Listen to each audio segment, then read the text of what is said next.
അന്ന് പെയ്ത മഴയിൽ ഭാഗം 4. കഥയിലേക്ക് പോകുന്നതിന് മുൻപ് നിങ്ങൾ ആദ്യമായാണ് ഈ ചാനൽ കാണുന്നതെങ്കിൽ ചാനൽ സബ്സ്ക്രൈബ് ചെയ്ത് ബെല്ലൈക്കൺ ക്ലിക്ക് ചെയ്ത് നോട്ടിഫിക്കേഷൻസ് എല്ലാം ഇനേബിൾ ചെയ്യാൻ മറക്കരുത്. കൂടാതെ കഥ ഇഷ്ടമായാൽ നിങ്ങളുടെ ഒരു ലൈക്കും കമൻറ്റും പ്രതീക്ഷിക്കുന്നു. ഇനി നമുക്ക് കഥയിലേക്ക് പോകാം. വർഷയും ആ ഫോട്ടോയിലേക്ക് ആ പെൺകുട്ടിയുടെ ഭംഗി നോക്കി കുറച്ചു നേരം അവിടെ തന്നെ നിന്നു. പെട്ടെന്നാണ് ആദിത്യ തിരിഞ്ഞു നോക്കിയത്. മോപ്പം പിടിച്ച് തൻ്റെ ലാപ്ടോപ്പിലേക്ക് തന്നെ നോക്കി നിൽക്കുന്ന വർഷയെ കണ്ടപ്പോൾ അവന് ദേഷ്യം വന്നു. അവൻ ലാപ്ടോപ്പ് മടക്കി വെച്ച് ഹെഡ്ഫോൺ ഊരി സോഫയിൽ നിന്ന് എഴുന്നേറ്റു.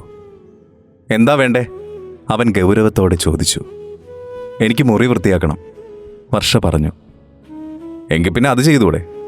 എന്തിനാ അന്യൻ്റെ പ്രൈവസിയിൽ എത്തി നോക്കുന്നത്? ആദിത്യ ചൂടായി. ഞാൻ ആരുടെ ഒന്നും എത്തി നോക്കിയിട്ടില്ല. മുറി വൃത്തിയാക്കാൻ തന്നെയാണ് ഇങ്ങോട്ട് വന്നത്. നിങ്ങൾ ചെവിയിൽ ആ കുന്തവും വെച്ചുകൊണ്ടിരുന്നതുകൊണ്ടാണ് എന്നെ കാണാഞ്ഞതും ഞാൻ വിളിച്ചത് കേൾക്കാഞ്ഞതും. അപ്പോഴാണ് നിങ്ങളുടെ ഈ കുന്ത്രാണ്ടത്തിലൊരു കുട്ടിയുടെ ഫോട്ടോ കണ്ടത്. ഭംഗിയുള്ളൊരു ചിത്രം കണ്ടാൽ നമ്മൾ നോക്കില്ലേ? അതുപോലെ ഒന്ന് നോക്കി, അത്രേ ഉള്ളൂ. ഫസ്റ്റ് ഓഫ് ഓൾ, എൻ്റെ ചെവിയിലിരുന്നത് കുന്തല്ല, അത് ഹെഡ്ഫോണാണ്. പിന്നെ എൻ്റെ മടിയിൽ വെച്ചിരുന്നത് അത് കുന്ത്രാണ്ടല്ല, ഇറ്റ്സ് എ ലാപ്ടോപ്പ്. കുന്തം കുന്ത്രാണ്ടം, എന്തൊരു ലാംഗ്വേജ് ഇത്? ആദ്യത്തെ അവളെ പുച്ഛത്തോടെ നോക്കി പറഞ്ഞു. എന്താണെങ്കിലും സാറിന് കാര്യം മനസ്സിലായല്ലോ. ഞാൻ ഇനിയെങ്കിലും ഈ മുറിയൊന്ന് വൃത്തിയാക്കിക്കോട്ടെ. അവളെ നന്നാക്കാൻ നോക്കിയിട്ട് കാര്യമില്ല എന്ന അർത്ഥത്തിൽ ആദിത്യ പിറുപിറുത്തുകൊണ്ട് ലാപ്ടോപ്പും എടുത്ത് അവൻ്റെ ബെഡിൽ പോയിരുന്നു. എന്തെങ്കിലും പറയാനുണ്ടെ മലയാളത്തിൽ പറയണം, വർഷ പറഞ്ഞു. ആദിത്യൊന്നും മിണ്ടാതെ ലാപ്ടോപ്പിൽ നോക്കിയിരുന്നു. വർഷ ബക്കറ്റ് അടുത്തേക്ക് വെച്ച് അവിടെയൊക്കെ തൂത്ത് തുടച്ച് വൃത്തിയാക്കാൻ തുടങ്ങി. ആദിത്യ ഇടയ്ക്കിടയ്ക്ക് അവൾ ചെയ്യുന്നതൊക്കെ നോക്കുന്നുണ്ട്. ഇപ്പം ഇതിൽ ചവിട്ടരുത് കേട്ടോ, ഒന്ന് ഉണങ്ങുന്നത് വരെ കട്ടിലിൽ തന്നെ ഇരുന്നോണം. ആദിത്യനോട് അതും പറഞ്ഞ് വർഷ അവൻ്റെ ബാത്റൂമിലേക്ക് ചെന്ന് അവിടെ കഴുകി വൃത്തിയാക്കാൻ തുടങ്ങി. തിരികെ എത്തിയപ്പോൾ ആദിത്യ ലാപ്ടോപ്പും എടുത്ത് സോഫയിലിരിക്കുന്നു. അവൾ തൂത്ത് തുടച്ച് വൃത്തിയാക്കിയിട്ട തറ മുഴുവൻ അവൻ്റെ കാൽപ്പാടുകളും അതിലെ ചെളികളും ഉണ്ടായിരുന്നു. അവൾ പറഞ്ഞതിന് വാശി തീർക്കാൻ എന്ന പോലെ. തറ ഉണങ്ങുന്നതിന് മുൻപേ തന്നെ അവൻ ആ റൂമിൽ മുഴുവൻ നടന്നിട്ടുണ്ടായിരുന്നു. സാർ എന്തായി കാണിച്ചേ? വർഷക്ക് നല്ല ദേഷ്യം വന്നു. വട്ടാണല്ലേ? ആദ്യത്തെ ചോദ്യഭാവത്തിൽ അവളെ നോക്കി. ഞാൻ പറഞ്ഞതല്ലേ തറ ഉണങ്ങുന്നതിന് മുൻപേ ഇവിടെ നടക്കരുതെന്ന്.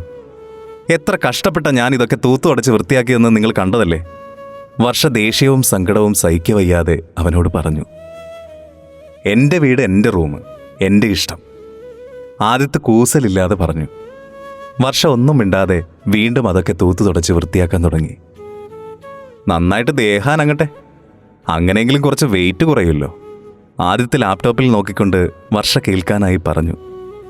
എനിക്ക് വെയിറ്റ് ഉണ്ടെങ്കിലേ സാറിന് നഷ്ടമൊന്നുമില്ലല്ലോ, വർഷ നീരസത്തോടെ പറഞ്ഞു.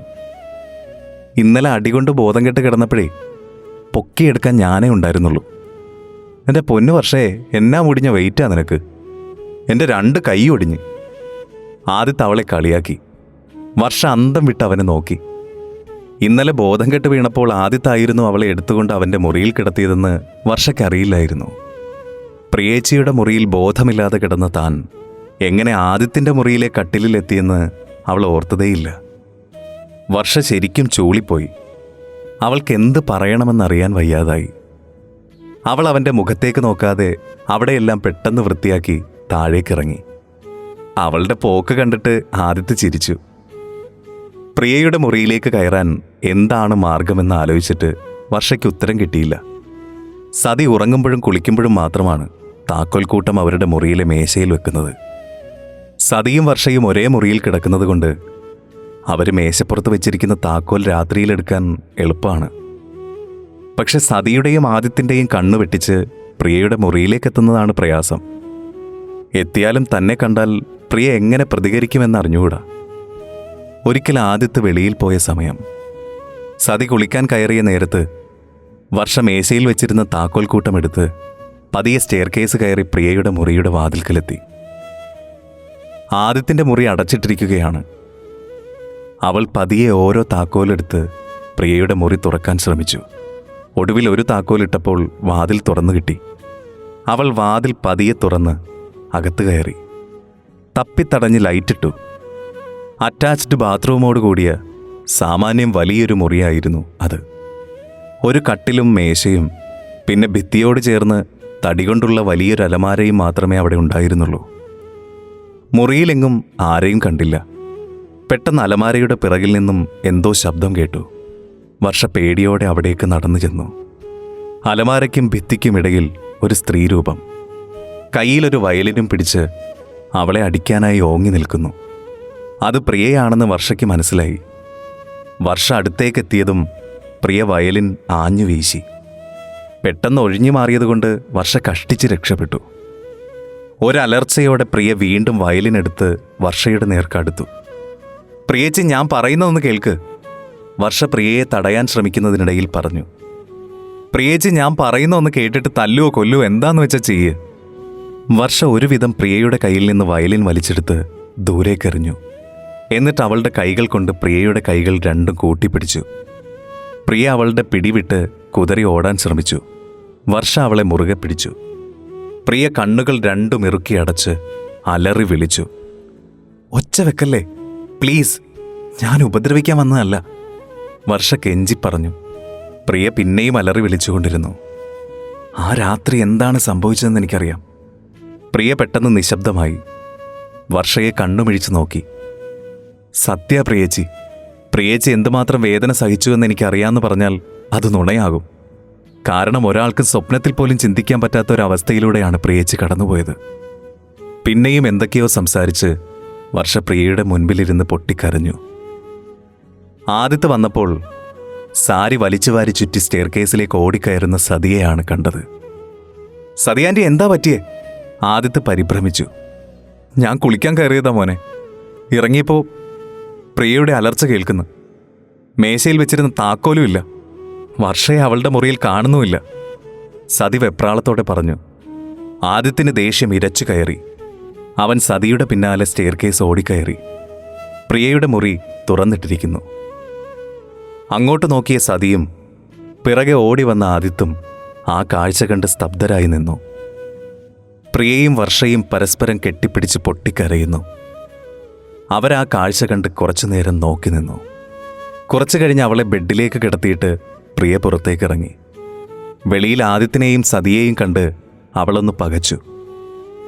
മുറി പൂട്ടാതെ താക്കോൽ കൂട്ടം സതിയുടെ കയ്യിൽ വെച്ചുകൊടുത്തു. പിന്നെ ആരെയും നോക്കാതെ താഴേക്ക് ഇറങ്ങിപ്പോയി. പ്രിയമോളുടെ മുറിയിലേക്ക് മോൾ എന്തിനാ കയറിയത്? പ്രിയമോളോട് മോൾ എന്താ പറഞ്ഞേ? തിരികെ വന്ന് സതി വർഷയോട് ചോദിച്ചു. ആ ചേച്ചി എന്തിനാ അമ്മ ഇങ്ങനെ പൂട്ടിയിട്ടിരിക്കുന്നേ? വർഷ ചോദിച്ചു. മുറി തുറന്നിട്ട് കഴിഞ്ഞാൽ വെളിയിലേക്കിറങ്ങി ഓടും മോളെ. വെളിച്ചം കണ്ട അലറി വിളിക്കും. ഇരുട്ടത്തിരിക്കുന്നതാ ഇഷ്ടം. എന്നെ അല്ലാതെ മറ്റൊരാളെയും അടുത്തേക്ക് ചെല്ലാൻ സമ്മതിക്കില്ല. മോനെ പോലും കണ്ടാ ഉപദ്രവിക്കും. മോളെ അന്ന് കണ്ടപ്പോഴും ഉപദ്രവിച്ചില്ലേ? സതി വിഷമത്തോടെ പറഞ്ഞു. പക്ഷെ ഇന്ന് എന്ത് പറ്റിയെന്നറിയില്ല. മോൾക്ക് പ്രിയമോളെ നേരത്തെ അറിയോ? രണ്ടുപേരും കെട്ടിപ്പിടിച്ചിരുന്ന് കരയുന്നത് കണ്ടല്ലോ. എന്താ മോള് പ്രിയമോളോട് പറഞ്ഞത്? സതി വീണ്ടും തിരക്കി. ഞാൻ ചേച്ചി ആദ്യമായിട്ടാണമ്മേ കാണുന്നത്. ഞാൻ ഒന്നും പറഞ്ഞില്ല. ഇന്നും ഉപദ്രവിക്കാൻ വന്നു. പിന്നെ വർഷ പറഞ്ഞ് മുഴുമിപ്പിക്കുന്നതിന് മുൻപ് ആദിത്യ അടുക്കളയിലേക്ക് വന്നു. വർഷേ, എൻ്റെ മുറിയിലേക്കൊന്ന് വന്നേ. ആദിത്യ ഗൗരവത്തോടെ വർഷയോട് പറഞ്ഞിട്ട് തിരികെ അവൻ്റെ മുറിയിലേക്ക് പോയി. സതി പേടിച്ച് വർഷയെ നോക്കി. വർഷ സതിയെ ഒന്ന് നോക്കിയിട്ട് സ്റ്റെയർ കേസ് കയറി ആദിത്യൻ്റെ മുറിയിലേക്ക് ചെന്നു. വർഷ അകത്തു കയറിയതും ആദിത്യ വാതിലടച്ച് കുറ്റിയിട്ടു. വർഷയുടെ അടുത്തേക്ക് ചെന്ന് അവളുടെ കൈ പിടിച്ച് പിറകിലേക്ക് തിരിച്ചു. വർഷ വേദന കൊണ്ട് പൊളഞ്ഞു. സാറേ, എനിക്ക് വേദനിക്കുന്നു.